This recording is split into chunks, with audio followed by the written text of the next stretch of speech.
আসসালামু আলাইকুম। আমি FKCS। আপনারা শুনছেন সঙ্গীন প্রণয় শক্তি। লিখেছেন সুরায় রাফা, পর্ব সংখ্যা 16। চলুন আজকের পর্ব শুরু করি। ওরু সন্ধ্যাবেলায় ঘুমিয়েছে, আর এখন রাতের শেষ প্রহর চলমান। ঘড়ির কাঁটায় ঠিক কয়টা বাজে জানা নেই ওরুর, জানার অবশ্য কথাও নয়। ও তো ঘুমের ঘোরে বোধ হয়ে আছে এখনো, কিন্তু আশ্চর্যের বিষয় হলো ওরুর মনে হচ্ছে কয়েক ক্রোশ দূর থেকে ওকে কেউ গলা উঁচিয়ে ডাকছে। গলার আওয়াজ স্পষ্ট নয়, তাই ওরু এবার ঘুমের ভ্রম কাটিয়ে একটু সচকিত হলো। অতঃপর খেয়াল করে শোনার চেষ্টা করলো সেই দূরের আওয়াজ। এবার চোখ বুজেই সুস্পষ্ট আওয়াজ ভেসে এলো ওরুর কানে। কয়েক ক্রোশ দূর থেকে নয়, বরং খুব কাছে, একেবারে কানের কাছে মুখ ঢেকে হাসকিশোরে ডাকছে, কৃতিক, আমার ঘুম পড়ি, উঠে পড়ো। কৃতিকের তপ্ত নিঃশ্বাস আর আলতো ঠোঁটের পরশ ক্রমশই কানে গলায় এসে স্পর্শ করছে ওর। কৃতিকের এহেন নেশা ধরানো স্পর্শে অজ্ঞতায় ঘুম ছুটে গেল ওরুর। ও চট করেই চোখ দুটো খুলে সিলিংয়ের দিকে তাকিয়ে প্রশ্ন ছুড়ল, কি বললেন? আবার বলুন। কৃতিক উঠে দাঁড়িয়ে নির্বিকার ভঙ্গিতে বলল, বলেছি অনেক ঘুম হয়েছে, এবার উঠে পড়, বের হবো আমরা। ওর স্পষ্ট মনে আছে কৃতিক বেশ নরম গলায় আদুরে ভাষায় সম্বোধন করেছিল ওকে, অথচ এখন তার পুরোপুরি বিপরীত। তবে এসবের বাইরেও যে প্রশ্নটা এবার আগে ওরুর মস্তিষ্কে গিয়ে ঠেকলো সেটা হলো, এই ভোররাতে কোথায় যাবেন উনি? ওরুকে ভাবতে দেখে কৃতিক বলল, এখন আবার দিবাস্বপ্ন দেখা শুরু করলি নাকি? ওরু শোয়া ছেড়ে উঠে বসে শোধালো, এত রাতে কোথায় যাব? কৃতিক ওরুকে বাচ্চাদের মতো কোলে তুলে নিয়েই বাইরের দিকে এগোতে এগোতে বলল, আমি যেখানে নিয়ে যাব, যেদিকে নিয়ে যাব, যে দেশে নিয়ে যাব, ইভেন মরতে নিয়ে গেলেও সেখানে চুপচাপ যাবি তুই, without any cushion or any doubt. Oru নিজে ঝিম ধরা ঘুমু ঘুমু মাথাটা কৃতিকের কাঁধের উপর এলিয়ে দিয়ে মনে মনে বলে, করব না, কখনো কোনো প্রশ্ন করব না, যেখানে খুশি নিয়ে যাও, শুধু এভাবে নিজের বুকের মাঝে আঁকড়ে রেখো, আমি চোখ বন্ধ করে অনুসরণ করব তোমায়, even without any question or any doubt. Away রাস্তা ধরে হাওয়ার গতিতে ছুটে যাচ্ছে ইয়ামাহা খচিত গাঢ় নীল রঙের বাইকটা। স্পিডোমিটারের গতি তখনও 100 কাটা ছুঁই ছুঁই। ওরু শক্ত করে জড়িয়ে ধরে রেখেছে কৃতিককে। ও জানে না কৃতিক ওকে ঠিক কোথায় নিয়ে যাচ্ছে। তার উপর ঘুমের রেশ এখনো কাটেনি ভালো করে, কি করেই বা কাটবে? ভোরের আলো ফুটতে এখনো ঢের বাকি। অজ্ঞতায় নিজের তাল সামলানোর জন্য কৃতিকের পিঠে মাথা ঠেকে জুবুতুবু হয়ে বসে আছে ওরু। ওর পরনে এখনো কৃতিকের কালো রঙের টি শার্ট আর থ্রি-কোয়ার্টার। কৃতিকের পরনও একই রঙের কেলভিন ক্লাইন খচিত টি শার্ট। দেখে মনে হচ্ছে ওরা দুজন পরিকল্পনা করেই একই রকম কাপড় পরিধান করে বেরিয়েছে, যাকে বলে ম্যাচিং ম্যাচিং। ঘণ্টাখানেকের দুর্বার রাইডিংয়ের পর বাইক এসে থামলো একটা পাহাড়ি রিসোর্টের সামনে। সুউচ্চ পাহাড়ের চূড়ায় তার অবস্থান। অন্য দিক দিয়ে এলে সোজা রিসোর্টের গেটে গাড়ি দাঁড় করানো যেত। অযথা এতখানি ঘুরে এই পাহাড়ি রাস্তার ঢালে বাইক চালানোর কী মানে আছে জানে না ওরু।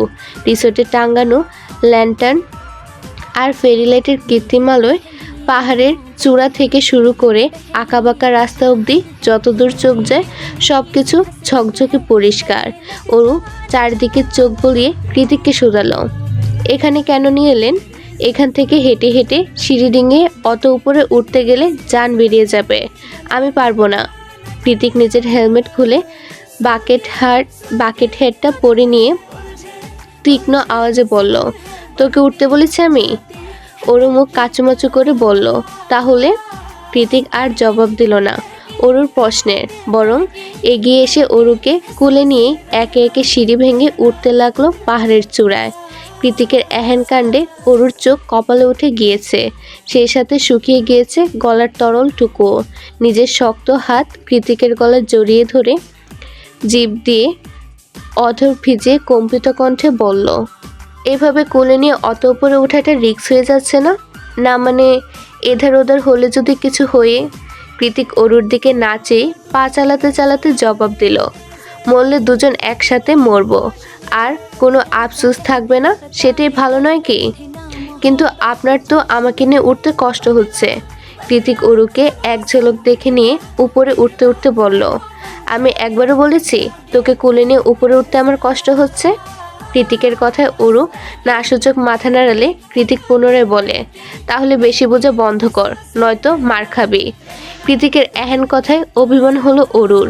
আগে সম্পর্ক যাই ছিল মানা যায়, কিন্তু এখন তো স্বামী হয়ে গিয়েছে, এখনো কিনা কৃতিক মারতে চায় ওকে। ব্যাপারটা বেশ অপমানজনক আর লজ্জার। স্বাভাবিকভাবে অরুরও খারাপ লেগেছে, তাই দরদ দেখানোর সকল ইচ্ছেকে জলাঞ্জলি দিয়ে আর একটাও কথা না বাড়িয়ে চুপচাপ হয়ে কৃতিকের কোলে বসে রইল অরু। কৃতিক যখন পাহাড়ের চূড়ায় এসে অরুকে কোল থেকে নামিয়ে দেয়, তখনও ভোরের আলো ফুটেনি। রিসোর্টের আবছা আলোয় অরু চারিদিকে তাকিয়ে বুঝতে পারে জায়গাটা সংরক্ষিত, কিন্তু আপাতত কোনো মানুষের আনাগোনা নেই এখানে। পেছনে অবস্থিত সাফেদ রঙা কজেট গুলোর ব্যাক ইয়ার্ডটা বেশ সুন্দর এবং সুসজ্জিত, আর সামনে রয়েছে বিস্তর খোলা আকাশ। অরু যেখানে দাঁড়িয়ে আছে সেখান থেকে কয়েক কদম এগুলি গভীর খাদ। সেদিকে ভুলক্রমে উকি দিলেও পিলে চমকে উঠে অরুর। শিরদাঁড়া দিয়ে বয়ে যায় শীতল ঠান্ডা স্রোত, অথচ সেখানে গিয়ে পা ধুলিয়ে বসেছে কৃতিক। বসে থেকে আঙ্গুলের ইশারায় ডাকলো অরুকে। কৃতিকের ইশারা বুঝতে পেরে অরু নাসূচক মাথা নাড়িয়ে বলল, আমি ওখানে যাব না, আমার ভয় করছে। তাছাড়া নিচের দিকে তাকালে আমার কেমন গা গলিয়ে ওঠে। কৃতিক খানিকটা দূরে দাঁড়িয়ে থাকা অরুকে আশ্চর্য কণ্ঠে শুধালো, আমি থাকতে ভয় কিসের তোর? কৃতিকের এই একটা বাক্যই যথেষ্ট ছিল অরুর আত্মবিশ্বাস ধরে রাখার জন্য। অরু জানে জায়ান্ট কৃতিক বেঁচে থাকতে ওর শরীরে বিপদের সূক্ষ্ম আঁচও লাগতে দেবে না সে। অবশেষে সেই বিশ্বাসের দৃঢ়তা থেকে সহসা এগিয়ে গিয়ে সাবধানে কৃতিকের গা ঘেঁষে পাহাড়ের চূড়ায় বসে পড়ল অরু। অরু বসার সঙ্গে সঙ্গে ওর কোলে মাথা এলিয়ে দিয়ে কচি ঘাসে আবৃত মাটির উপর শুয়ে পড়ে কৃতিক। কৃতিকের এহেন কাণ্ডে অরু ধরফরিয়ে উঠে বলল, কি করছেন? খাদে পড়ে যাবেন তো।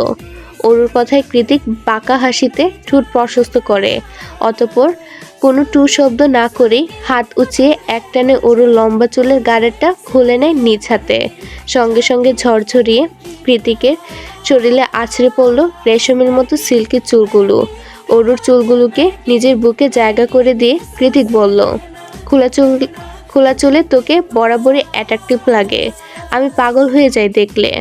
কৃতিকের কথায় অরু ভ্রু কুচকালো। কি প্রশ্নে কি উত্তর দিল এই লোক? নিজের বিরক্তিটুকু ঠোঁট কামড়ে সংবরণ করে অরু আবারও শুধালো, কি বলছেন এসব? কৃতিক অরুর হাতটা নিজের চুলের ভাঁজে ঢুকিয়ে দিয়ে বলল, হাত বুলিয়ে দে, ঘুমাবো আমি, কাল সারাত ঘুমাইনি। অরু কর্কশ আওয়াজে শুধালো, কেন ঘুমাননি? নিষেধ করেছিলাম আমি? কৃতিক চোখ দুটো বন্ধ করে জবাব দিল, তোর জন্যই তো ঘুমাতে পারিনি। নিজের রূপ দেখে আমাকে সিরিয়াস করেছিস, তোর শাস্তি হওয়া উচিত। বা রে, আপনি বুঝি আমাকে খুব ঘুমাতে দিয়েছেন গাড়ির মধ্যেই তো। কথাটা শেষ করার আগে নিজের জিভে লাগাম টানলো অরু। কথায় কথায় কী সব বলা শুরু করেছে টের পায়নি তখন, আর এখন নিজের লাগামহীন কথায় নিজেরই লজ্জা লাগছে খুব। মনে মনে ভাবছে, সব দোষ এই জায়ান্ট কৃতিকের। ওনার সাথে দুদিন থেকে ঠুট কাটা হয়ে গিয়েছি আমি। ভবিষ্যতে যে আরও কত অভ্যেসে জুটিয়ে ফেলবো তার ইয়ত্তা নেই, কিন্তু এখন কি করি? অজ্ঞতায় কথা অন্যদিকে ঘুরিয়ে ওর নরম স্বরে কৃতিককে বলল, ঘুমাবে যখন বাড়িতে ঘুমালেই তো পারতেন, কষ্ট করে এত দূরে রাইড করে আসার কি দরকার ছিল শুনি? কৃতিক ঘুমো ঘুমো আওয়াজে জবাব দিল, কেন নিয়ে এসেছি সেটা একটু পরেই বুঝতে পারবি। কৃতিক ঘুমিয়েছে অনেকক্ষণ। ওরও আলতো করে হাত বুলিয়ে দিচ্ছে কৃতিকের চুলের ভাঁজে, আর মনে মনে ভাবছে, আগে আপনার চোখের দিকে তাকাতেও ভয় করতো আমার। মনে হতো এই বুঝি ভাসা ভাসা চোখ দুটো দিয়ে গিলে খাবেন আমাকে।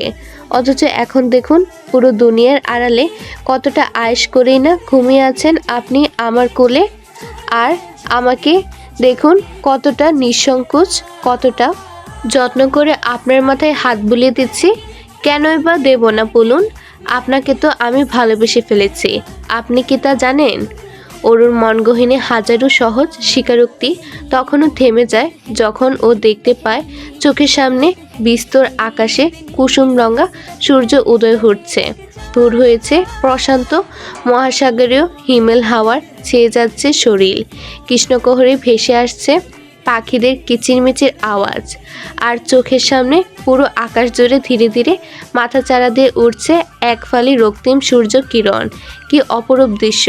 এতটা কাছ থেকে আগে কখনো সূর্যোদয় দেখার সুযোগ হয়নি অরুর, এটাই প্রথমবার। তাই নিজের ভেতরে চরম উৎকণ্ঠাকে দমাতে না পেরে দু হাতে ঘুমন্ত কৃতিকের চুল খামচে ধরে খুশিতে চিৎকার দিয়ে উঠল ও।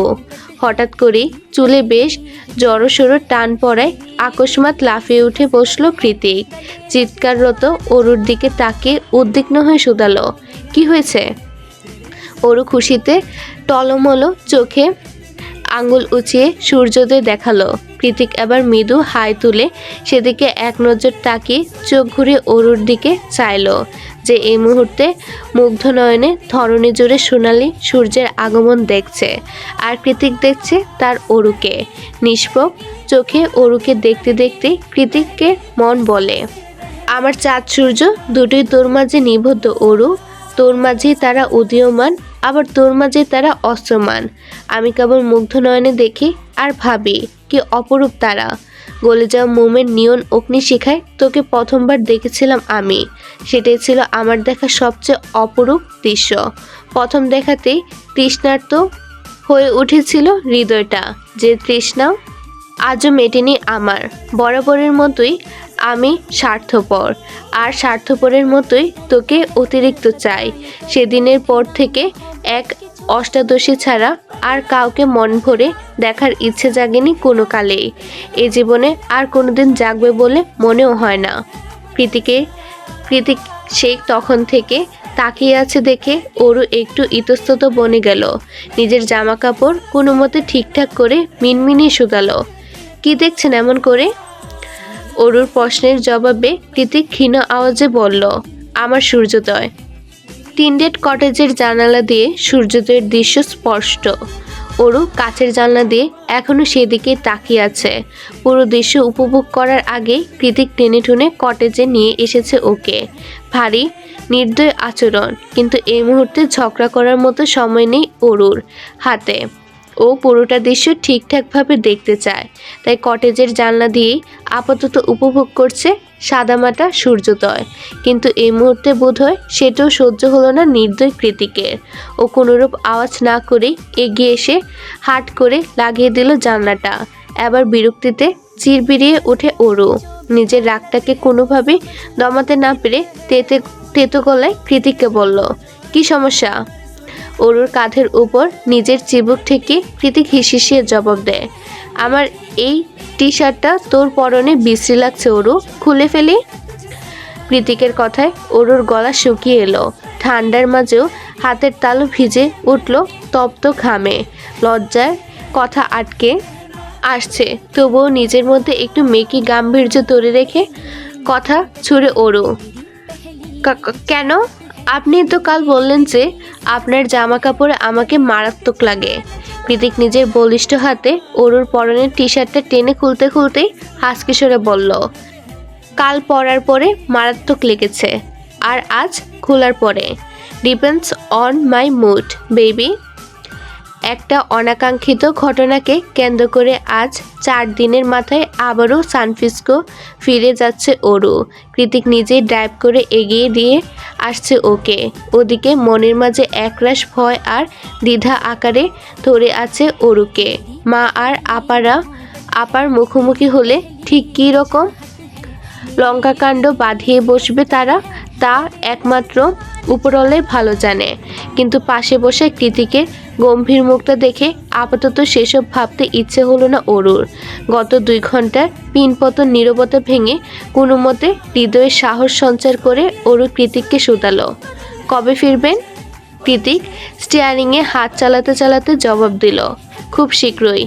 অরু হ্যাঁ সূচক মাথা নাড়িয়ে আবারও শুধালো, আপনি একাই যাচ্ছেন? না, প্রত্যয়ও সাথে যাচ্ছে। অরু মুখ কাচুমাচু করে বলল, আমাকে নিয়ে গেলে হতো না? কৃতিক অরুদের ভবনের সামনে এসে আকস্মাৎ ব্রেক কষে বলল, তোকে নিয়ে যেতে পারলে আমার চেয়ে খুশি আর বোধহয় কেউ হতো না। অরু, কিন্তু সেটা সম্ভব নয়। মিডিয়ার ধারে কাছেও তোকে আমি অ্যালো করব না। অরু অজ্ঞতায় হ্যাঁ সূচক মাথা নাড়িয়ে শুকনো মুখে গাড়ি থেকে নেমে গেল। কৃতিকও নামলো ওর সাথে সাথে। কৃতিককে নেমে আসতে দেখে অরু শুধালো, আবার নামতে গেলেন কেন? আপনার ফ্লাইট মিস হয়ে যাবে তো। কৃতিক সব পকেটে হাত গুজে অন্য হাতে অরুর ঘাট টেনে নিজের দিকে নিয়ে এসে কাতর কণ্ঠে বলল, একবার তুমি করে ডাক, তারপরে চলে যাচ্ছি। কৃতিকের কথায় ওর শুষ্ক ঢুক গিলে ওর গলাটা দু হাতে জড়িয়ে ধরে ফিসফিসিয়ে বলল, ফিরে আসুন, তারপর সব আবদার মেটাবো, প্রমিস। কৃতিক ব্যথাতুর হাসলো, অতঃপর ক্রোধিত সুরে বলল, তোর মাকে ম্যানেজ করা না করা একান্তই তোর ব্যাপার, বাট আমি ফিরে এলে আমার সাথে আমার বাড়িতে ফিরবি, দ্যাটস মাই অর্ডার। ওরও হ্যাঁ সূচক মাথা নাড়ায় ওকে আশ্বস্ত করে বলে, বুঝেছি, এখন যান। কথা শেষ করে সামনের দিকে এগিয়ে যায় অরু। কৃতিক এখনো সেখানে ঠায় দাঁড়িয়ে। এতক্ষণ ধরে নাকের আশেপাশে মৌ করতে থাকা বনফুলে মেয়েলি সুঘ্রাণটা অরু যাওয়ার সাথে সাথে কেমন মিলিয়ে যাচ্ছে। অরুর হঠাৎ দূরত্বে কৃতিকের কেমন দম আটকে আসছে, ব্যথায় ভরে উঠছে হৃদয়টা। নিজের অজান্তে হাত চলে গিয়েছে বুকের বাঁ পাশে। আজ এই মুহূর্তে জীবনের প্রথমবার কৃতিক অনুভব করলো ওর হার্টবিট ফেল করছে, ক্রমশ হৃদস্পন্দন গতি হারাচ্ছে। অরুর প্রতি অ্যাট্রাকশন তো নতুন কিছু নয়, তাহলে নতুন করে এই সুপ্ত অনুভূতি কোথা থেকে উদয় হলো? কৃতিক চোখ বন্ধ করে কিছু একটা ভাবলো, তার পরক্ষণে গলা উঁচিয়ে স্পষ্ট আওয়াজে বলে উঠল, অরু, আই লাভ ইউ। কৃতিকের বলা ক্ষুদ্র ক্ষুদ্র কয়েকটা শব্দে পা দুটো আকস্মাৎ থমকে গেল অরুর। সামনে পা বাড়ানোর শক্তি নেই আর। পুরো শরীর মন ছেয়ে গিয়েছে অজানা বৈদ্যুতিক শিহরণে। হৃদয়ে কানায় কানায় টইটম্বুর হয়ে উপচে পড়া অনুভূতির জোয়ার। গলায় আটকে আছে তীব্র কান্নার রেশ। ও আর এভাবে দাঁড়িয়ে থাকতে পারল না এক মুহূর্তও। তৎক্ষণাৎ দৌড়ে গিয়ে ঝাঁপিয়ে পড়ল কৃতিকের বুকে। একবার, দুবার, তিনবার কৃতিকের আঙ্গুলে চাপ দিয়ে কিছু একটা সংকেত বোঝালো। অতঃপর গলা খাদে নামিয়ে রিনরিনে আওয়াজে বলল, আমিও তোমাকে ভালোবাসি জায়েন্ট কৃতিক, খুব ভালোবাসি। ঝিমিয়ে পড়া মরা বিকেলে সূর্যরশ্মি আলোয় ছটা মিয়ে এসেছে কিছুটা। চোখের সামনে পরিষ্কার তকতকে পিচ ঢালা রাস্তাতেও শেষ বিকেলের ছায়া পড়েছে। মাঝ আকাশে পাখিদের ঘুরে ফেরার ঢল। সারি সারি উইন্ডো মিলগুলো এখনো স্থির গতিতে ঘুরছে। ঈশান কোণে মেঘ জমেছে, খানিক বাদে বাদেই মেঘের গুড়গুড়ানি ভেসে আসছে সেটা থেকে। ব্ল্যাক মার্সিডিজের টিনডেড জানলা দিয়ে বাইরের দিকে এক নজর পরখ করে আবারও ড্রাইভিংয়ে মন দিল প্রত্যয়। গন্তব্য এয়ারপোর্ট। গাড়ির স্টিয়ারিংয়ে হাত চালাতে চালাতেই লুকিং গ্লাসে চোখ রেখে এক নজর কৃতিককে পরখ করে নিল সে। পেছনে বসে ব্যাক সিটে মাথায় এলিয়ে দিয়ে চোখ দুটো বন্ধ করে রেখেছে কৃতিক। সে তখন থেকে একইভাবে বসে আছে দেখে এবার প্রত্যয় একটু গলা খাকারি দিয়ে বলল, ভাই, আর ইউ ওকে? কৃতিক চোখ খুলল না আর, শুধু ছোট্ট করে উত্তর দিল, ঠিক আছে। যদিও বা প্রত্যয় কৃতিকের উত্তরে সন্তুষ্ট নয়, কারণ ও জানে কৃতিক ঠিক নেই, এমন একটা মুহূর্তে ঠিক থাকার কথাও নয়। তবুও জায়ান্ট কৃতিক যখন বলছে সব কিছু ঠিক আছে, তখন সেটাই সঠিক ধরে নিতে হবে। এর বাইরে কথা বাড়ানোটা মূর্খতার বহিঃপ্রকাশ ছাড়া আর কিছুই নয়। তাই প্রত্যয় সেটাই করল। কৃতিকের কথায় হ্যাঁ সূচক মাথা নাড়িয়ে পুনরায় ড্রাইভিংয়ে মন দিল। বেশ কিছুটা সময় ধরে চোখ দুটো বন্ধ রেখেও অরুর মুখটা সরানো যাচ্ছে না মনস্পট থেকে।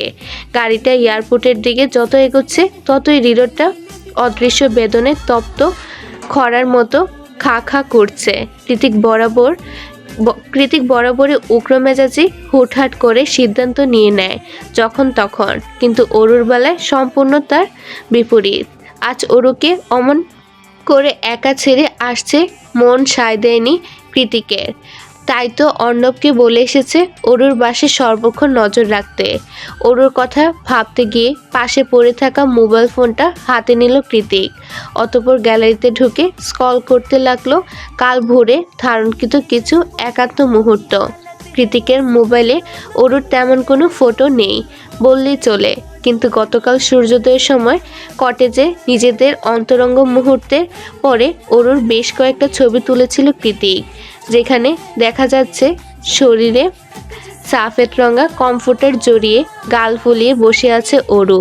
চোখ দুটো অশ্রুসিক্ত, কেঁদে কেটে লাল বর্ণ ধারণ করেছে সুন্দর ফর্সা কোমল মুখটা। অরুর ছবিতে চোখ বুলিয়ে ওর রাগের কারণ ভাবতে ভাবতে আজও নরম করে হেসে ফেলল কৃতিক। একে একে ভাবতে লাগলো কাল ভোর থেকে এই মুহূর্ত অবধি ঘটে যাওয়া প্রত্যেকটা ঘটনা। কাল মিষ্টি ভোরে নরম রোদের আড়ালে মিষ্টি অরুকে নিজের মতো করেই কাছে টেনে নিয়েছিল কৃতিক। এরপর অরুর ছোট্ট শরীরে চলেছিল কৃতিকের দীর্ঘক্ষণ রাজত্ব আর কর্তৃত্ব। ভালোবাসার পর্ব শেষ করে কৃতিক যখন সবে সবে একটু আবেশিত ঘুমের তুপে চোখ দুটো বুঝেছিল, তখনই কর্ণকুহরে ঝংকার তুলে কন্ধন্যত অরুর ফুপানোর আওয়াজ। অরু কাছে ব্যাপারটা মস্তিষ্কে গিয়ে বিট করতে শোয়া থেকে চট করে উঠে বসল কৃতিক। ঘুম জড়ানো কণ্ঠে অবুজের মতোই চোখ বড় বড় করে প্রশ্ন করল অরুকে, কি হয়েছে, কাঁদছিস কেন? বয়সে 12 বছরের বড় কৃতিকের কাছে অষ্টাদশী অরু বরাবরই বাচ্চা সম। একমাত্র কৃতিক আর আপার সামনে ওর বাচ্চামি করার স্বভাব রয়েছে। কৃতিকের আওয়াজ পেয়ে অরু এক মুহূর্তে বাচ্চাদের মতোই ফ্যাঁসফেঁসিয়ে কেঁদে উঠল। শরীরে একটা সুতাও নেই, কোনো মতে নরম চাদরটাকে শরীরে পেঁচিয়ে অরু অস্পষ্ট আওয়াজে ফুফাতে ফুফাতে বলল, আপনি সেদিন গাড়িতে বলেছিলেন আমাকে একটুও কষ্ট দেবেন না, সবসময় জেন্টাল থাকবেন, অথচ আজকে দেখুন আপনার ভালোবাসার চোটে আমি আহত হয়ে গিয়েছি। অরুর কথায় কৃতিক উদ্বিগ্ন হয়ে শুধালো, বেশি লেগেছে, ডক্টরের কাছে যেতে হবে? অরু দাঁত কটমটিয়ে বলল, চুপ করুন বেহায়া লোক, এসব অসুস্থতা নিয়ে কেউ ডক্টরের কাছে যায়? কেউ না গেলেও তুই যাবি, কারণ তোকে নিয়ে আমি একটু রিস্ক নিতে চাই না। এমনিতেও এসবের জন্য তোর বয়সটা অনেক কম। কৃতিক কথা শেষ করে অরুকে কোলে নেওয়ার জন্য উদ্যত হলে অরু হুড়মুড়িয়ে খাট থেকে নেমে যায়, তবে বিছানা ছেড়ে নেমে গিয়ে খুব একটা সুবিধা করতে পারল না বেচারি। পা দুটো অবশ হয়ে থাকার দরুন কমফোর্টার সহ ধপ করে বসে পড়ল মেঝেতে। অরুর এহেন নাজেহাল অবস্থা দেখে ঠোঁট টিপে হাসি সংবরণ করল কৃতিক। অতঃপর এগিয়ে গিয়ে অরুকে পুনরায় বাহুবদ্ধ করে কুলে তুলে ওর কানের কাছে মুখ নিয়ে হাসকি টোনে হিসিয়ে বলল, আগেই বলেছিলাম তোকে, ডার্ক রোমান্স আমার বেশ পছন্দ। কৃতিকের কণ্ঠে ঘোর মাদকতা, চোখ দুটোতে কামনার জোয়ার। ওর এমন দ্রুত নিঃশ্বাসে ভরকে যায় অরু, শুষ্ক ঢুক গেলে সুতায়। কি হয়েছে আপনার? ওরকে বিছানায় ছুঁড়ে ফেলে দিয়ে তপ্ত আওয়াজে কৃতিক বলে, baby, from now on I won't be gentle anymore, be a good girl, okay? Aru হকচকে উঠে বলল, কি? অরুর আশ্চর্যের সীমানায় তুঙ্গে নিয়ে ঠোঁটের কোণে একটা কুড়োর হাসি ঝুলিয়ে প্যাটসের টেবিলের ডয়ার থেকে একটা হ্যান্ডকাপ বের করতে করতে কৃতিক বলল, ভয় নেই, আমার সাথে থাকলে অভ্যাস হয়ে যাবে। আপনাদের জন্য একটি বিশেষ সুযোগ। আপনি কি নতুন লেখক বা লেখিকা? আপনার গল্পকে বেশি মানুষের কাছে পৌঁছাতে চান? তাহলে আপনার গল্প আমি ভিডিও আকারে আমার চ্যানেলে প্রকাশ করব। নতুন অডিয়েন্স পাবে আপনার গল্প। প্রতি পর্বের চার্জ মাত্র 100 টাকা। ইন্টারেস্টেড? ইমেল করুন fkcsdreamyworld@gmail.com এ। চলুন পুনরায় গল্পে ফেরা যাক। রিসোর্ট থেকে বাড়িতে ফিরে বেলা 12টার দিকে পুরোপুরি ফর্মাল গেটআপে রেডি হয়ে রুম থেকে বেরিয়েছে কৃতিক। অ্যাক্সিডেন্টের কারণে বেশ অনেকদিন ভার্সিটিতে যেতে পারেনি ও। গতকাল উইকেন্ড ছিল বলে বাড়িতেই সময় কাটিয়েছে। আর আজ হুট করেই প্রফেসরদের মিটিংয়ে জরুরি তলব পড়েছে ওর, না গেলেই নয়। তাই তো অরুকে নিয়ে দ্রুত বাড়ি ফিরেছে কৃতিক। তবে বিপত্তি ঘটেছে অরুকে নিয়েই। সে যে রিসোর্টে বসে রাগ করে গাল ফুলিয়েছে, এখনও সেভাবেই বসে আছে। অরুর কাছে অবশ্য রাগ করার যথাযথ যুক্তি রয়েছে। তবে কৃতিকের মতামত অনুযায়ী নিজেকে না সামলাতে না পারলে আমার কি করণীয়? হলরুমের কাউচে বসে টিভি দেখতে দেখতেই অরুর চোখ গেল কৃতিকের দিকে। শরতের আকাশের মতো লাইট ব্লু শার্টের ফুল স্লিভ হাতার বুতামগুলো বেশ মনোযোগী দৃষ্টিতে লাগাতে লাগাতে নিচে নামছে কৃতিক।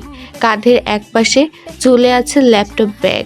আজ অনেক দিন পরে ক্লিন শেভ করার ওকে দেখতে অন্যরকম সুদর্শন লাগছে। কৃতিককে আর চোখে এক ঝলক পরখ করে ভেতরে ভেতরে জমিয়ে রাখা রাগটা আবারও মাথায় চড়ে বসল অরুর। তৎক্ষণাৎ মুখ ঝামটি দিয়ে কৃতিকের দিক থেকে চোখ সরিয়ে টিভির দিকে তাকে বিড়বিড়ালো অরু। দয়ামায়াহীন, নির্দয়, পাষাণ, সাইকো, বদমাশ লোক। অরুর এত অভিযোগ আর গালাগাল বোধহয় কৃতিক শুনল না, বরং এগিয়ে এসে অরুর কপালে টকাশ করে একটা গভীর চুমু খেয়ে নির্লিপ্ত কণ্ঠে শুধালো, ব্যথা কমেছে জান? অরু জবাব না দিয়ে অন্যদিকে মুখ ঘুরিয়ে নিল। অরুর কাণ্ডে কৃতিক চোয়াল শক্ত করে বলল, ইগনোর করা আমার পছন্দ নয় অরু। তুই আমাকে যা খুশি বল, সমস্যা নেই। আমার উপর জিদ ফলাতে নিজের হাত ব্যবহার কর, তাতেও সমস্যা নেই। কিন্তু আমাকে ইগনোর কিংবা রিজেক্ট করার দুঃসাহস দেখাবি না আর, কখনোই না। অরু আবার মাথা নিচু করে মিনমিনিয়ে বলল, আপনি আমাকে কষ্ট দিয়ে আনন্দ পান তাই না? কৃতিক অরুর চিবুক ধরে ওর মাথাটা তুলে চোখের মধ্যে চোখ রেখে বলল, তুই আমার সম্পত্তি বেবি, তোর সব কিছু আমার জন্য বিলং করে। যেভাবে খুশি তোকে সেভাবে আদর করার অধিকার রাখি আমি। এটাকে যত দ্রুত পজিটিভলি নিবি তত দ্রুত তোর কাছেও সব কিছু স্বাভাবিক মনে হবে। কথা শেষ করে নতুন উদ্যমে অরুর দুগালে চুমু খেয়ে কটকটিয়ে বেরিয়ে গেল কৃতিক। অরুর শরীরটা সত্যি সত্যি ভালো নেই। সকাল থেকেই জ্বর জ্বর ভাব, শরীর ম্যাচ ম্যাচ করছে। আগের রাতে না ঘুমানোর দরুন মাথাটাও ধরে আছে খুব। এই মুহূর্তে বিশ্রাম নেওয়াটা বড্ড জরুরি। তাই কৃতিকের অর্ডার করে রেখে যাওয়া খাবার আর ওষুধ খেয়ে হলরুমে চাদর টেনে ঘুমিয়ে পড়ে অরু। একটা দুঃস্বপ্নের মাঝপথে আটকে গিয়ে অরুর যখন হুট করেই ঘুম ছুটে যায়, তখন সূর্য ঢলে পড়েছে পশ্চিম আকাশে। দুঃস্বপ্নের পরিণতি জানার সাহস কিংবা ইচ্ছে কোনোটাই নেই ওর। অজ্ঞতায় ধরফরিয়ে শোয়া ছেড়ে উঠে বসলো অরু। ঠান্ডার মধ্যেও শরীরটা ঘামে ভিজে জবজব করছে। হাঁপড়ের মতো উঠানামা করছে শ্বাস প্রশ্বাস। ভয়ে জর্জরিত চুপসে যাওয়া মুখমণ্ডলটাকে বেশ অনেকক্ষণ লাগলো স্বাভাবিক করতে। কিছুক্ষণ একইভাবে বসে থেকে হাতের পিঠ দিয়ে কপালের ঘামটুকু মুছে চারিদিকে চোখ বুলালো অরু। রুমটা অন্ধকারে ছেয়ে আছে, হয়তো কৃতিক এখনো ভার্সিটি থেকে ফেরেনি। অন্ধকার রুমে আনাচে কানাচে লেজ নাড়িয়ে ঘুরে বেড়াচ্ছে বিড়াল ছানা ডোরা।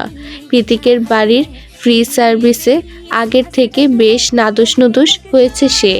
এ বাড়িতে আসার পর অনেক দিনের মাথায় সুস্থ সবল টকবগে ডোরাকে দেখে বেশ আশ্বস্ত হয়েছিল অরু।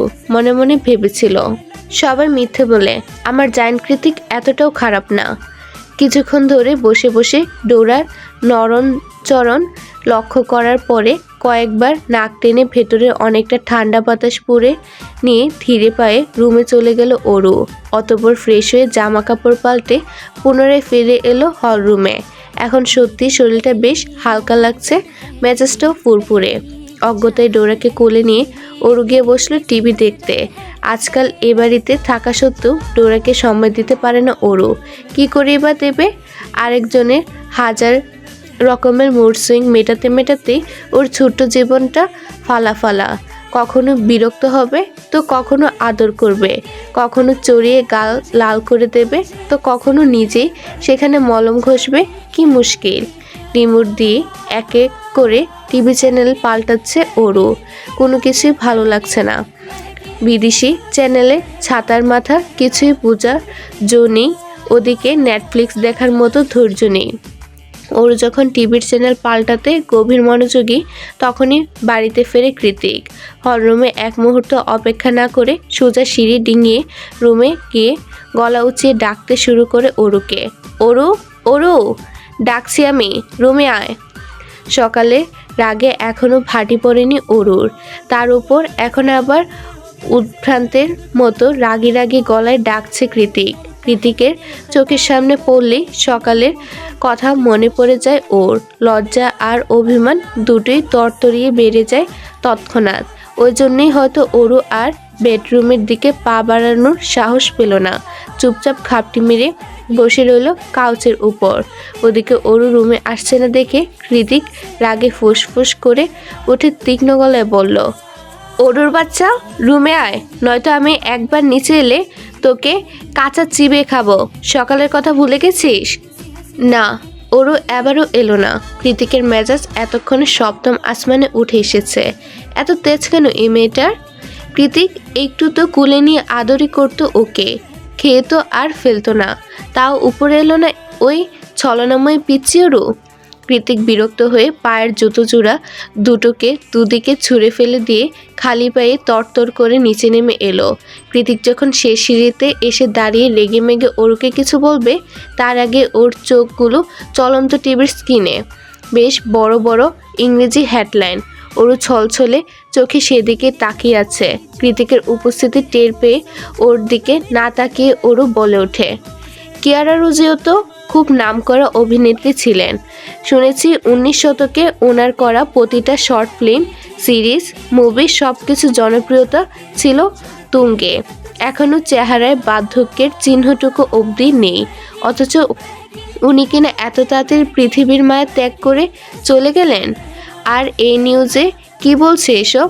ওনার নাকি 2 সন্তান। সারা জীবন তো টিভির পর্দায় একজনকে দেখে এলাম, তাহলে আরেকজন কোথায়?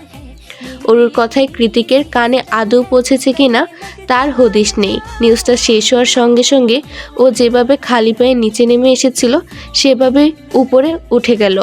কৃতিক চলে যেতে অরুর ভ্রম কাটে। কোনোরূপ বাক্য আদান প্রদান না করেই কৃতিক এভাবে চলে গেল কেন? প্রশ্নটা মাথায় আসতে অরু নিজেও ডোরাকে রেখে কৃতিককে অনুসরণ করে উপরের রুমের দিকে এগিয়ে যায়। রুমে প্রবেশ করে অরু দেখতে পায় দক্ষিণ দিকে যে কাচের দেওয়ালটা আছে সেদিকেই মুখ করে 2 পকেটে হাত গুজে জীবন্ত মূর্তির ন্যায় দাঁড়িয়ে আছে কৃতিক।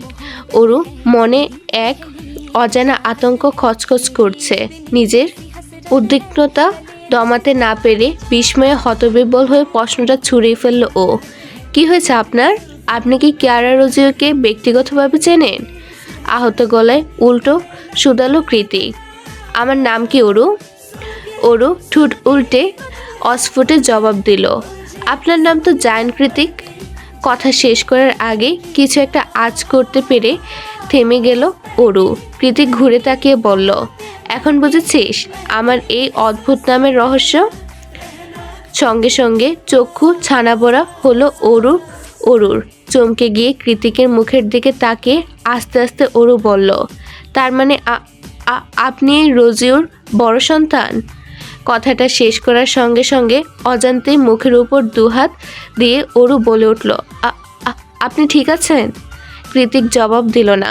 এগিয়ে গিয়ে খাটের উপর বসে অরুকে নিজের কাছে টেনে এনে 2 হাতে শক্ত করে ওর কোমর জড়িয়ে ধরে মাথা ঠেকালো অরুর ছোট্ট পেটে। ওর এমন কাতর ব্যথাতর স্পর্শে জমে গেল অরু। যে মানুষটা সবসময় অরুকে নিজের বুকে ঠাঁই দিয়ে এসেছে সে কিনা আজ হুট করে অরুর বুকে মুখ লুকালো। কৃতিকের মা মারা গিয়েছে, যেভাবেই থাকুক না কেন মা নামক নারীর টানটুকু পৃথিবীর বুকে তো অন্তত জীবিত ছিল। আর আজ সেই বিনে সুতোর বাঁধনটাও ছিন্ন হলো। কৃতিকের কষ্ট পাওয়াটা অস্বাভাবিক কিছু নয়। তাহলে কৃতিক কেন চুপচাপ বসে আছে? কেনই বা মায়ের কথা বলে বিলাপ করে কান্না করছে না এখনো? জানা নেই অরুর। ও তো কেবল নিজের ছোট্ট 2 হাতে কৃতিকের পিঠে হাত বুলিয়ে দিতে ব্যস্ত। এভাবে নিঃশব্দে শুধু ভারী দীর্ঘশ্বাসের আদান প্রদানে কতটা সময় যে অতিবাহিত হয়েছিল জানা নেই অরুর। ভীষণ হৃদয় বিদারক নিস্তব্ধতা কাটিয়ে কৃতিকের ফোনে যখন ভাইব্রেট হলো তখনই ভ্রম ছুটে যায় অরুর। ও কৃতিককে বুকের মধ্যে আঁকড়ে রেখে এক হাত দিয়ে বাড়িয়ে ফোনটা রিসিভ করলো। ফোন রিসিভ করে কানে ধরতে ওপাশ থেকে প্রত্যয় বলে, ভাইকে লস অ্যাঞ্জেল যেতে হবে, ওনার মায়ের শেষ কার্য ওখানেই সম্পন্ন হবে। ওরও মিনমিনিয়ে বলল, ওনার মাকে ওনাকে একবারও দেখতে চায়নি। জবাবে প্রত্যয় বলে, শুনেছি মৃত্যুর আগ পর্যন্ত নিজের ভুলের জন্য আহাজারি করেছেন তিনি। ছাতক পাখির মতো মুখিয়েছিলেন ছেলেকে এক নজর দেখার জন্য, কিন্তু ভাই ইচ্ছে করে নানা বাড়ির সাথে সকল যোগাযোগ বন্ধ করে দিয়েছিল বহু বছর আগেই। তাই শেষ ইচ্ছে আর পূরণ হয়নি ওনার। ওরও কিছুটা হলো ঘটনা সারাংশ বুঝতে পেরে কল কেটে দিল তৎক্ষণাৎ। তারপর কৃতিকের মুখোমুখি হয়ে হাঁটু গেড়ে বসে ওর গাল দুটো দু হাতে আছলা ভরে শুধালো, আমার শাশুড়ি মাকে যে সবসময় টিভিতে দেখাতো আগে বলেননি কেন? কৃতিক অবাক দৃষ্টিতে তাকিয়ে রইল অরুর পানে। অরু এবার পুনরায় বলল, শেষকৃত্যের জন্য আপনি কাল এলে যাচ্ছেন তাই তো? কৃতিক হ্যাঁ সূচক মাথা নাড়ালে অরু বলে, তাহলে এই সুযোগে আমি একটু আমার মায়ের কাছে যাই। মা তো মেয়ের মুখের দিকে তাকিয়ে ঠিকই সব কিছু মেনে নেবে, দেখবেন। আমি কথা দিচ্ছি, আপনি ফিরে এসে দেখবেন সব কিছু স্বাভাবিক আর কতটা সুন্দর হয়ে গিয়েছে। মা আপা আমাদের সম্পর্কটা মেনে নিয়েছে। তারপর আমরা প্রতিদিন একসাথে ভার্সিটি যাব, যে যার কাজ করব। ফেরার পথে মায়ের বাসা থেকে রাতে খেয়ে প্রতিদিন বাড়ি ফিরব। উইকেন্ডে রাত জেগে মুভি দেখব। অর্ণব ভাইয়া, সায়র ভাইয়া আর এলিসা আপুর সাথে সুযোগ পেলেই ট্যুরে যাব। আমাদের স্বপ্নের মতো সংসার হবে। আমি কথা দিচ্ছি, এ জীবনে আর কখনো একা হবেন না আপনি, আর না কখনো আমরা দুজন আলাদা হব। এটাই শেষবার।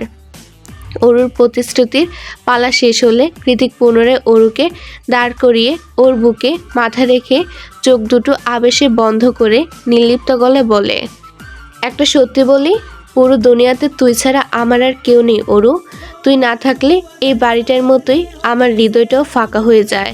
কি ভীষণ যন্ত্রণায় কাতরাই আমি, সেটা কেবল আমার হৃদয় জানে। তুই আমার অবসেশন অরু, তুই আমার মাদকতা, আমার স্লিপিং পিল, আমার দিন, আমার রাত, আমার আশা, আমার গড়ন, আমার ভাঙন, আমার জীবন, আমার মরণ, সব কিছু তুই। তাই কখনো যদি আমার থেকে দূরে যাওয়ার চেষ্টাও করিস, সেদিন তোর যন্ত্রণাদায়ক ভাগ্য আমি নিজের হাতে লিখব জান। গাড়িতে বসে বসেই কালকে অরুকে বলা ব্লেডের মতো ধারালো কথাগুলো ভাবতে ভাবতে আজ আবারও একবার আড়ালো কৃতিক। আই রিপিট, আমার থেকে দূরে গেলে তোর জীবনে কালবৈশাখী ঝড় তুলে ছাড়বো আমি।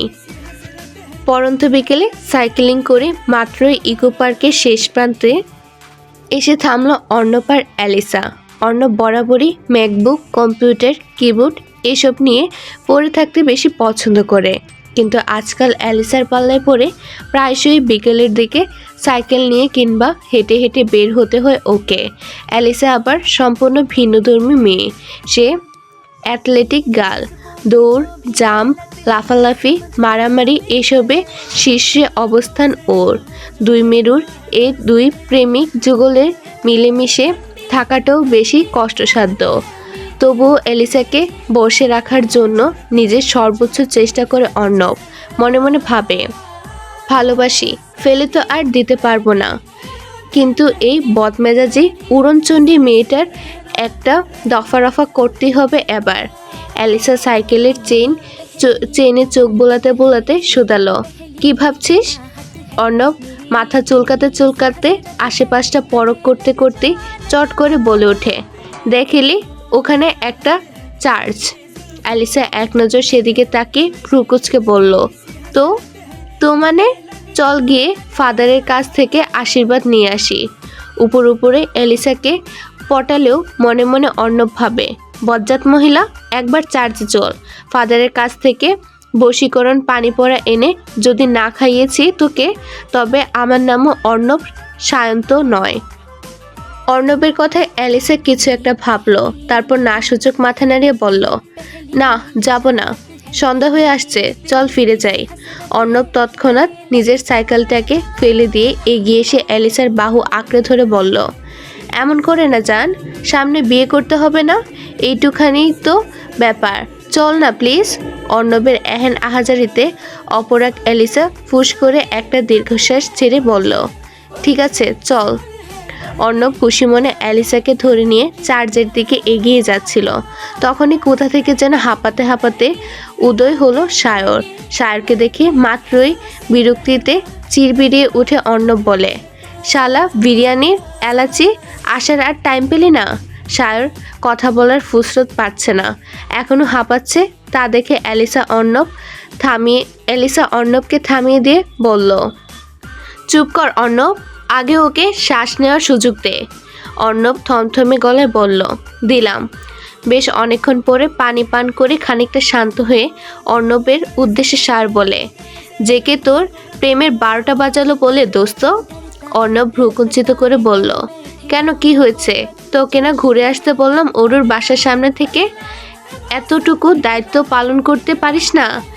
ম্যানারলেস কোথাকার। আরে সেখানেই তো গিয়েছিলাম, গিয়ে দেখি অরুদের অ্যাপার্টমেন্টে অন্য ভাড়াটিয়ে উঠেছে, অরুরা নেই। অর্ণব বড় বড় চোখ করে বলল, নেই মানে? হুট করে কোথায় গেল অরুরা? সায়রের কথায় অর্ণবের গলা শুকিয়ে এসেছে। অ্যালিসা অর্ণবের ভয়ার্থ চাহনি দেখে আকবারে সায়রকে শুধালো, আজ প্রায় 10 দিন হতে চলল, যে কে এখনো অ্যালে থেকে ফেরেনি? সায়র না সূচক মাথা নাড়িয়ে বলল, ওর মায়ের কিছু উইশ ছিল, সেগুলো ও আর ওর ভাই মিলে পূরণ করতে করতে শুনেছি টাইম লেগেছে, তবে আজ কিংবা কালকের মধ্যে তো ফিরে আসার কথা। সায়রের কথায় আবার অ্যালিসার কপালও চিন্তার ভাঁজ পড়ল। ও একটা ভয়ার্থ ঢুক গিলে পেছনে খ্রিস্ট ধর্মের পবিত্র ধর্মশালা চার্চের দিকে তাকিয়ে বুকে ক্রস এঁকে বিড়বিড়িয়ে বলল, I wish everything will be very fine, amen. আপনাদের জন্য একটি বিশেষ সুযোগ। আপনি কি নতুন লেখক বা লেখিকা? আপনার গল্পকে বেশি মানুষের কাছে পৌঁছাতে চান? তাহলে আপনার গল্প আমি ভিডিও আকারে আমার চ্যানেলে প্রকাশ করব। নতুন অডিয়েন্স পাবে আপনার গল্প। প্রতি পর্বের চার্জ মাত্র 100 টাকা। ইন্টারেস্টেড? ইমেল করুন fkcsdreamyworld@gmail.com এ। চলুন পুনরায় গল্পে ফেরা যাক। দিন বদলায়, রং পাল্টায় অস্থির মন, হাতের মুঠোয় ফেরারি সময় শুধু শিহরণ, ছায়াপথে ধরে হাতছানি কার সেই পিছু টান, কার কথা মনে পড়ে, তার কথা মনে পড়ে। দিন পাল্টায়, রং বদলায় অস্থির মন, হাতের মুঠোয় ফেরারি সময় শুধু শিহরণ, ছায়াপথে ধরে হাতছানি কার সেই পিছু টান, কার কথা মনে পড়ে, তার কথা মনে পড়ে। গাড়ির প্লেলিস্টে বাজতে থাকা চমকপ্রদ লাইনগুলো শেষ হতে না হতেই সহসা থেমে গেল ব্ল্যাক মার্সিডিজ গাড়িটা। জানলার কাচ নামিয়ে সে তখন থেকে নিকোটিনের ধোঁয়া উড়াচ্ছে কৃতিক, যার দরুন গাড়িটা থেমে যাওয়া সত্ত্বেও প্রত্যয়কে আগ বাড়িয়ে আর কিছু প্রশ্ন করল না ও, বরং মসৃণ চামড়া দিয়ে তৈরি প্রশস্ত গদিতে পা তুলে বসেই দুঠোঁটের ফাঁক দিয়ে ধোঁয়ার কুণ্ডলি ছেড়ে অন্য হাতে ফোন তুলে কল লাগালো ব্ল্যাক হার্ট ইমোজি দিয়ে সেভ করা একটা নাম্বারে। কৃতিক কলে ব্যস্ত এই সুযোগে গাড়ি থেকে সহসা নেমে গেল প্রত্যয়। আজ 13 দিনের মাথায় লস অ্যাঞ্জেল থেকে সান ফ্রান্সিসকো ফিরেছে ওরা। কৃতিকের মা বড় পর্দায় সাবেক তারকা, সে হিসেবে অনেক বেশি দায়িত্ব আর ফর্মালিটি ছিল সেখানে। এছাড়া বেশ কিছু ইন্টারভিউ তো ছিলই। কিয়ারা রোজিওর দ্বিতীয় ঘরের সন্তান রয়েছে ঠিকই, তবে সে একা হাতে সকল দায়িত্ব সামলানোর মতো ততটাও বড় নয়। একসাথে অনেকগুলা ধকলের ফলস্বরূপ পরিস্থিতিটাই বদলে গিয়েছে তখন। অজ্ঞতায় ইচ্ছে না থাকা সত্ত্বেও থেকে যেতে হয়েছিল কৃতিককে। আর আজ কাঁধে জমে থাকা মাতৃত্বের শেষ দায়িত্বটুকুর অবসান ঘটিয়ে সান ফ্রান্সিসকো ফিরে সবার আগে অরুকে নেওয়ার উদ্দেশ্যে ওদের ভবনের সামনে এসে গাড়ি থামাতে নির্দেশ করে কৃতিক। প্রত্যয় নিজেও অবশ্য মনে মনে এটাই চেয়েছিল, কারণ ও নিজেও তো অনুকে দেখে না বহুদিন। কৃতিক আর অরুকে নিয়ে সেই যে রাগারাগি হলো, তারপর প্রতিদিন ফোনে কথা হলেও মায়ের ভয়ে ততস্থ অনু সামনাসামনি দেখা করার সাহস করে উঠতে পারেনি। আর তাছাড়া গত 13 দিন ধরে তো ফোনের যোগাযোগটুকু পুরোদমে বন্ধ। ওই জন্যই তো বহুদিনের দূরত্বে প্রত্যয়ের হৃদয়টাও যে পুড়ছে খুব। দিনের আলোকে পায়ে মারিয়ে সন্ধ্যা নেমেছে এই তো কিছুক্ষণ হলো। পশ্চিম আকাশে এখনো সূর্যের সোনালি আবিরের ছটা। গোধূলি সন্ধ্যার তীব্র হাওয়া দিচ্ছে প্রকৃতি, যার দরুন ভবনের পাশে টাঙানো যুক্তরাষ্ট্রের বিশাল সাইজের একফালি পতাকাটা পতপত করে উঠছে। সেই সাথে উঠছে প্রত্যয়ের কপাল ছুঁই ছুঁই লম্বা চুলগুলোও। নতুন করে টাঙানো পতাকাটাকে এক নজর পরখ করে তরাক গতিতে ভবনের দিকে চোখ সরিয়ে নিল প্রত্যয়। একতলা দুতলা ছড়িয়ে নজরবন্দি হলো তিনতলায় অবস্থিত কর্নারের অ্যাপার্টমেন্টটা। ভর সন্ধ্যাবেলাতেও সেথায় নিকোষ কালো অন্ধকার বিরাজমান। কোনো রুমেই এক ফোঁটা আলো জ্বলছে না। পুরো ভবনে এই একটা অ্যাপার্টমেন্টেরই এই হাল দেখে বিস্ময়ে বিমূর্ত হলো প্রত্যয়ের হাসি হাসি মুখখানা। অনু রুমের টানা বারান্দায় চোখ বুলিয়ে অস্ফুটে বিড়বিড়ালো প্রত্যয়। ব্যাপারটা কি? অনু তো সবসময় ঘরে সন্ধ্যাবাতি জ্বালিয়ে দেয়, তাহলে আজ কোথায় গেল সব? প্রত্যয়ের অযাচিত ভাবনার ছেদ ঘটে কৃতিকের দ্রুত পায়চারির আওয়াজ ও চোখ ঘুরিয়ে দেখতে পায় এই ঠান্ডা হাওয়ার মাঝেও নিজের ওভারকোটটা ছুঁড়ে ফেলে দিয়ে কানে ফোন আর হাতে সিগারেট নিয়ে ক্রমাগত পায়চারি করছে কৃতিক। চেহারায় তার ভীষণ তীক্ষ্ণতা আর বিরক্তির ছাপ দেখে মনে হচ্ছে কোনো কিছুর অপারগতায় জিদের তোপে নিজের চুল নিজেই টেনে ছিঁড়ে ফেলতে চাইছে ও। ক্রমশ একই নাম্বারে ডায়াল করতে করতে চোয়াল শক্ত হয়ে ওঠে কৃতিকের। এদিক থেকে ওদিক পায়চারি করতে করতে বলে ওঠে, ওরু জান বাচ্চা আমার, প্লিজ ফোনটা তোল। এই বয়সে তোর জন্য এত পাকলামি করতে আর ভালো লাগে না আমার। অথচ প্রতিটা মিনিট, প্রতিটা সেকেন্ড, প্রতিটা মুহূর্তের চিন্তা দিয়ে পাগল করে ছাড়ছিস আমাকে। এত কেন নির্দয় তুই? কৃতিকের বেপরোয়া আর উদ্ভ্রান্ত ভঙ্গিমা নজরে এলে প্রত্যয় এগিয়ে এসে শুধালো, এনি প্রবলেম ভাই? কৃতিক সিগারেটের শেষ টান দিয়ে ধোঁয়া উড়াতে উড়াতে তিনতলার দিকে এক ঝলক তাকিয়ে ভরাট গলায় বলল, অনুকে কল দে প্রত্যয়, আমার বদমাস বউটা কল তুলছে না। কৃতিকের কথা শুনে প্রত্যয়ের ভেতরটা থক করে উঠল আচমকা। ও তৎক্ষণাৎ গলা খাদে নামিয়ে বলল, অনু তো সকাল থেকে কল তুলছে না ভাই। আমি ল্যান্ড করার পর থেকে কল দিয়ে যাচ্ছি, ফোন অফ। প্রত্যয়ের কথায় কৃতিকের শক্ত চোয়াল ধারালো হয়ে উঠল কিছুটা। বাজ পাখির মতো তীক্ষ্ণ নজরটা পুনরায় চলে গেল তিনতলার টানা বারান্দায় তিমিরে ঢাকা বারান্দার দিকে।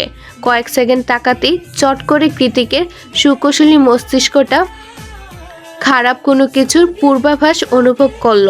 তৎক্ষণাৎ পেশিবহুল হাত দুটো মুষ্টিবদ্ধ হয়ে উঠল ওর। ছুরির ফলার মতো ধারালো নজরটা প্রত্যয়ের দিকে ঘুরিয়ে দাঁতে দাঁত পিষে কৃতিক হুকুমের স্বরে বলল, প্রত্যয় উপরে যা, ভেতরে কে আছে না আছে, কে কি করছে, কে কি বলছে, কিছু দেখার দরকার নেই। সোজা গিয়ে অরুকে টানতে টানতে নিচে নিয়ে এসো। কৃতিকের কথায় হ্যাঁ সূচক মাথা নাড়িয়ে প্রত্যয় ভবনের দিকে চলে গেল। কৃতিকের মন বলছে ওরু উপরে নেই।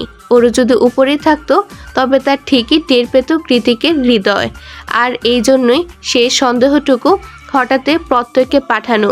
প্রত্যয় চলে গেলে কৃতিক গাড়ির ডিকিতে হেলান দিয়ে চোখ দুটো খিচে বন্ধ করে নিল। প্রচণ্ড যন্ত্রণায় মাথা ফেটে যাচ্ছে ওর। তার সাথে যোগ হয়েছে হৃদয়ের লেলিহান। একটা মেয়ের জন্য আর কত, আগে তাও শারীরিক মানসিক দুটোরই দূরত্ব ছিল, ভালোবাসাটা একতরফা ছিল। কৃতিক নিজেকে ব্যাপকভাবে সামলে নিয়েছে বহু বছর, কিন্তু এখন সবটা পাওয়া হয়ে গিয়েছে। ওর শরীরের প্রতিটার কাছে কাছে কৃতিকের তীব্র ভালোবাসার স্পর্শ জড়ানো, সেই সাথে হৃদয়ে উপছানো মায়া তো আছেই। এখন কি করবে কৃতিক? পেয়ে হারানোর ব্যথাটা যে বড্ড যন্ত্রণাদায়ক। ওরু কি তা বুঝে না? খানিকক্ষণ চোখ দুটো বন্ধ রেখে অরুকে খুব কাছ থেকে অনুভব করতে করতে অস্পষ্ট আওয়াজ ভেসে এলো কৃতিকের গলা থেকে। আই সোয়ার অরু, তোকে খুঁজে পেলে আমি যে তোর কী হাল করব সেটা আমি নিজেও জানি না। Light, camera, action. ডিরেক্ট রিচার্ডের মুখ থেকে শব্দ। কখানি বের হতে লাইটের সামনে দাঁড়িয়ে একের পর এক সুদর্শন পোজ দিতে শুরু করেছে সায়র। সেই সাথে শ্যুট চলছে। সামনে সামার ফেস্টিভ্যাল, বছরের শুরুর দিকে। এই সময়ে এসে ফটোশ্যুটের কাজে বেশ ব্যস্ত সময় পার করে সায়র। রোগা পাতলা লম্বাটে গড়ন আর ব্রাউন স্কিন টোনে সায়রের নিখুঁত চেহারা আর আত্মবিশ্বাসী ল্যাম্প ওয়ার্কের দরুন গুচ্ছি, লুইস বুইটন, নাইক, ক্যালভিন ক্লাইনের মতো পৃথিবীর সেরা নামি দামি প্রায় অনেকগুলো ব্র্যান্ডেরই সুপার মডেলের খেতাব রয়েছে সায়রের ঝুলিতে। এত সাকসেস আর প্রতিপত্তির বাইরে গিয়ে না পাওয়ার তালিকাটাও বৃহৎ ওর। আর এখন এ সময়ে এসে সবচেয়ে যেটা বেশি প্রয়োজন ওর জীবনে, সেটা হলো জীবনসঙ্গী, যাকে এখনো খুঁজে পাওয়া হয়নি সায়রের। কি জানি কবে পাবে, কার নামে বা লেখা আছে ওর ভাগ্য জুড়ে। ডিরেক্টর সাহেব প্যাক আপ বলতে সায়র দ্রুত হেঁটে মেকআপ রুমে চলে গেল। ওর পেছন পেছন গেল আরও দুজন স্টাফ, যারা এই মুহূর্তে ওর মেকআপ ঠিকঠাক করবে। সায়র এগিয়ে গিয়ে চেয়ারে উপর গা ছেড়ে বসছে কি বসেনি তার আগে ঝিমঝিম আওয়াজে ভাইব্রেট হলো ওর মোবাইলটা। কে কল দিয়েছে দেখার জন্য মোবাইলটা চোখের সামনে ধরতেই তড়াক করে লাফিয়ে উঠল সায়র। ফোনের স্ক্রিনে কৃতিকের রাগি রাগি চেহারাটা ভাসছে, তার উপরে গুটি গুটি ইংরেজি অক্ষরে লেখা ব্রিটিশ হিটলার। কৃতিক কল দিয়েছে, তাও এ সময় ব্যাপারটা সন্দেহজনক। ফোনের দিকে তাকিয়ে মনে মনে সায়র বলল, এবার কি করব? কি উত্তর দেব? কলটা কি কেটে দেব? কিন্তু কল না ধরলে তো আরেক বিপদ। হিটলারের বাচ্চা সোজা শুটিং সেটে এসে কেলিয়ে যাবে, তখন আবার মান ইজ্জতের ব্যাপার। কিছুক্ষণ একইভাবে ফোনের দিকে চেয়ে থেকে চোরের মতো এপাশ ওপাশ তাকিয়ে কয়েক দফা শুষ্ক ঢুক গিলে ফোন রিসিভ করে ভয়ে ভয়ে কানে ধরল সায়র। ফোন তোলার সঙ্গে সঙ্গে এপাশ থেকে হ্যালো টেলো বলার কোনোরূপ ফুসরত না দিয়ে ওপাশ থেকে চেঁচিয়ে উঠল কৃতিক, সায়রের বাচ্চা, আমার ওরু কই? কৃতিকের কথায় ছোট্ট করে একটা দীর্ঘশ্বাস ছাড়ল সায়র। মনে মনে বলল, জানতাম যত দোষ সায়র ঘোষ। সায়র উত্তর দেয়, অর্ণবকে আমি বলে যাইনি অরুর দিকে খেয়াল রাখতে? কোথায় ওই হতচ্ছাড়া? অরুকে খুঁজে না পেলে কিন্তু এলিসাকে আমি নিজে দাঁড়িয়ে থেকে অন্যত্র বিয়ে দেব, কথাটা বলে দিস ওকে। কৃতিক রাগে কাঁপছে, কথার টোনে তা স্পষ্ট বোঝা যাচ্ছে। তাই সায়র আর কোনোরূপ মস্করা কিংবা বনিতা না করেই বলল, অরু যে নেই সেটা আরও 2 দিন আগেই জেনেছি আমরা। তোর কথা মতো খোঁজ নিতে গিয়েই জেনেছি। পরে উপায়ন্ত না পেয়ে অর্ণব অরুর বোনের ফোন নাম্বার জোগাড় করে লোকেশন ট্র্যাক করার চেষ্টা করেছিল, কিন্তু কাজ হয়নি, ফোনটা বন্ধ। লাস্ট লোকেশন ওদের অ্যাপার্টমেন্টেই। কৃতিক ক্রোধে ফেটে পড়ে বলল, হাদারাম, তাহলে আগে কেন জানাসনি আমাকে? এতদিন পরে এখন আমি কোথায় খুঁজবো ওকে? সায়র ভয়ার্থ কণ্ঠে বলল, তুই রেগে যাবি, দুশ্চিন্তা করবি, তাই সাহসে কোলায় নেই। ওর কথায় কৃতিক দাঁত খিচে বলে ওঠে, তো এখন কি আমি ঠিক আছি? তোর কি মনে হয়? সায়র জবাব দিল না। অপর পাশে নীরবতা আঁচ করে কৃতিক নিজের অতিরিক্ত ক্রোধ দমিয়ে গলা কিছুটা খাদে নামিয়ে শুধালো, অর্ণব কোথায়? ফোন কেন তুলছে না ও? সায়র বলল, তোর ভয়ে ফোন টোন অফ করে কোথায় যেন খাপটি মেরে আছে, মেবি এলিসার বাসায়। ফাক অফ। কৃতিক শেষ কথাটা বলার সঙ্গে সঙ্গে পিক পিক করে কল কাটার আওয়াজ ভেসে এলো। সায়র একটা স্বস্তির নিঃশ্বাস ছেড়ে বলল, যাক, এ যাত্রায় বেঁচে গেলাম। অতঃপর পরক্ষণে কপাল জ্বলে শুষ্ক চিন্তার ভাঁজ পড়ল ওর।